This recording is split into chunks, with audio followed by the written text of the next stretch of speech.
Bonsoir à toutes et à tous. Merci de nous recevoir à travers cette édition du soir de la télévision Bonferreira.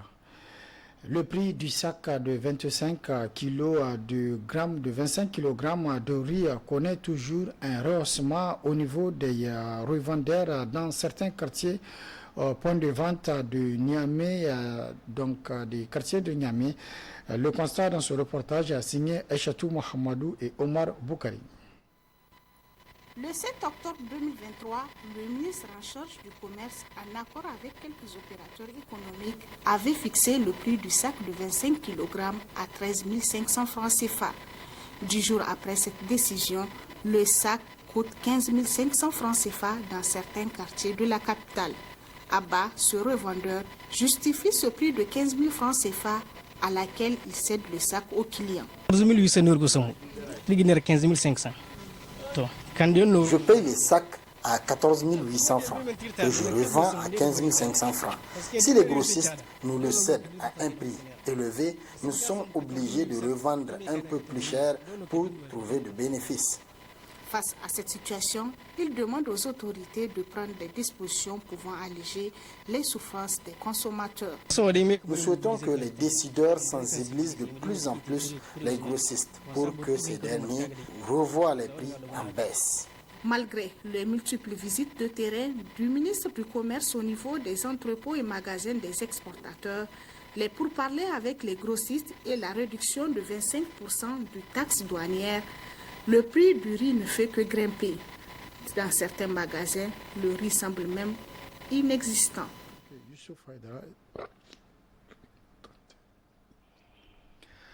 Direction à présent au niveau de l'école Nouroul Houda de Niamey où s'est tenu ce matin un mouvement d'humeur des parents d'élèves. Pour ces derniers, l'école est un établissement public que l'administration veut privatiser. Alors, de quoi il s'agit concrètement? C'est à cette question que Youssouf Haïdra et Ibrahim Ide ont tenté d'en savoir un peu plus. Plus de précision dans ce reportage.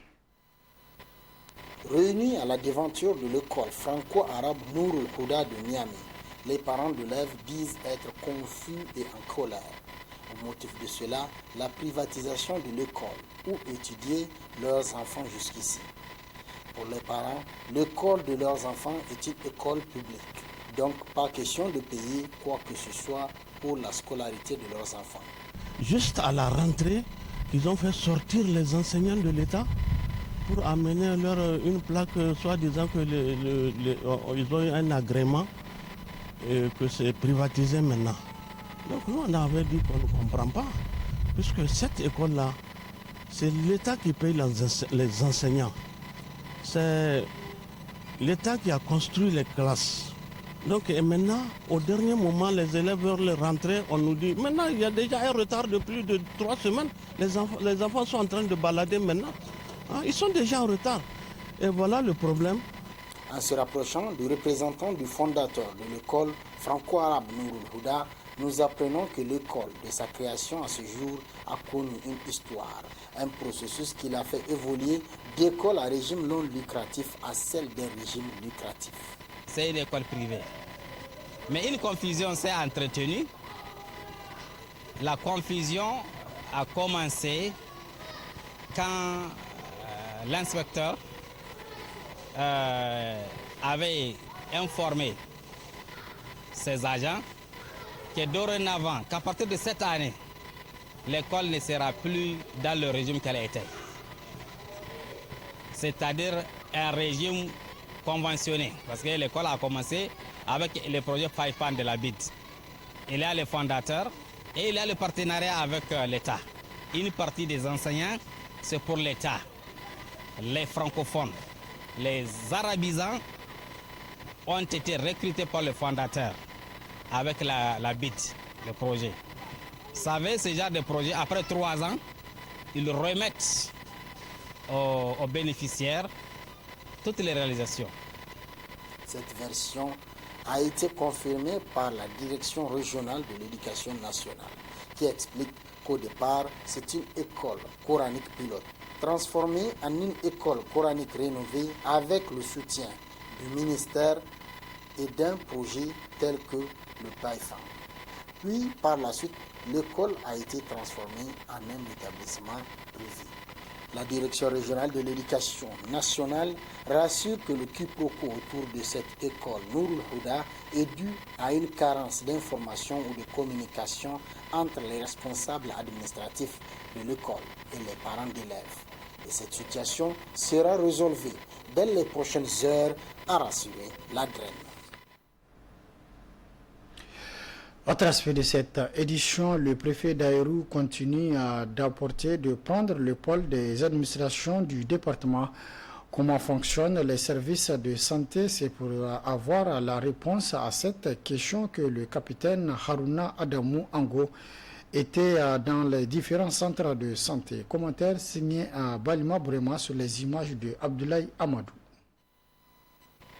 Longtemps sous la hantise des attaques terroristes et accueillant réfugiés et déplacés internes, les services de santé de la ville d'Aïrou sont toujours sollicités par les populations de la ville. Située dans la zone des trois frontières, Aïrou abrite des réfugiés maliens et des déplacés internes. C'est pour comprendre les conditions de prise en charge de ces malades que le préfet d'Aïrou s'est rendu dans les différents centres de santé. Occasion pour les responsables de ces centres de santé de relever les difficultés auxquelles ils font face. Selon le médecin-chef du district sanitaire d'Aïrou, la gestion des évacuations sanitaires reste préoccupante. L'évacuation n'est pas possible. Ça peut arriver à tout moment. Maintenant, souvent, quand ça arrive, par exemple, au-delà de 9 heures, pour qu'eux aient accès à Dans ce déplacement, le préfet d'Aïrou est accompagné du maire et des responsables de la ville. Devant eux, le capitaine Haruna Adamou Ango a donné des instructions pour que ce problème soit résolu. Prenez vos dispositions pour que vous ayez à tout moment une quantité de gasoil qui va vous permettre de faire votre évacuation. C'est pour que vous laissez une évacuation, il n'y a pas de problème. Même si la population a besoin de et si vous avez votre quantité, vous pouvez vous amener à de la vérité. Il n'y a pas de problème. Il n'y a pas de problème.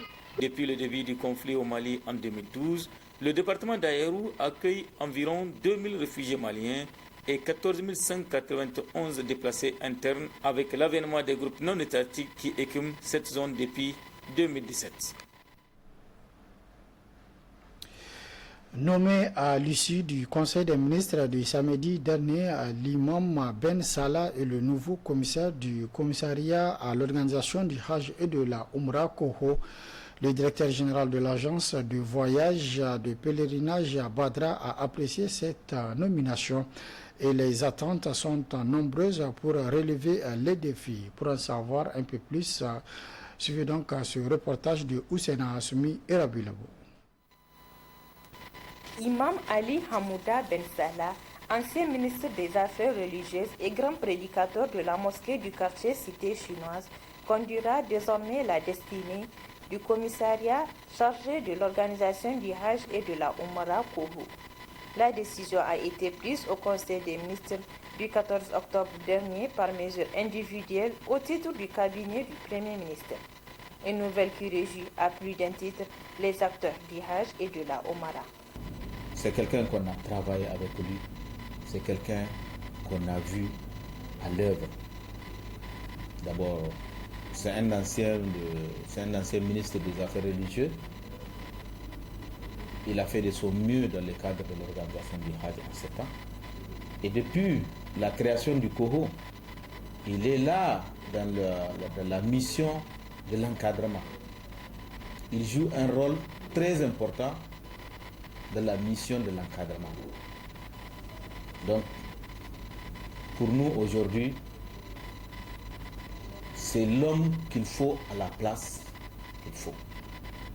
Au-delà de ce choix salutaire, les attentes de ces acteurs sont multiples. Notre attente aujourd'hui vraiment, que le Hajj, vraiment, qu'on sente que le Hajj change, l'organisation du Hajj au Niger, un véritable changement. Le véritable changement, ce n'est pas mettre un nouveau commissaire ou un nouveau SIG. Non. Il faut voir le Koho même, l'organisation du Koho même. Il faut voir structuration du COHO doit faire les changements. Sinon, s'il ne change pas, il ne va nulle part. Parce que les mêmes personnes qui sont là à chaque fois quand il y a un nouveau commissaire, ils essayent de faire l'organisation du Hajj dans leur affaire, pas l'affaire du pèlerin, pas l'affaire des agences. Ils sont là. Depuis 2 ans, l'organisation du Hajj et de la Omara a été des plus défectueuses par rapport à l'inscription des pèlerins avec le système de gestion automatisé du Hajj et de la Omara Gahou. Samedi dernier, le COHO avait procédé au lancement du prochain Hajj 2024 sans l'aval des acteurs clés des agences et syndicats qui n'ont pas tardé à boycotter le dit lancement. La nomination de Cheikh Ben Salah à la tête du COHO est donc une lueur d'espoir pour ces derniers, qui l'invite par ailleurs à prioriser la collaboration pour la bonne tenue de l'édition 2024 du Hajj et de la Omara au Niger. C'est la fin de cette édition. Merci de l'avoir suivi à toutes et à tous. Prochain rendez-vous de la rédaction demain, Inch'Allah, à partir de 12h30. Très bonne réception. Au revoir.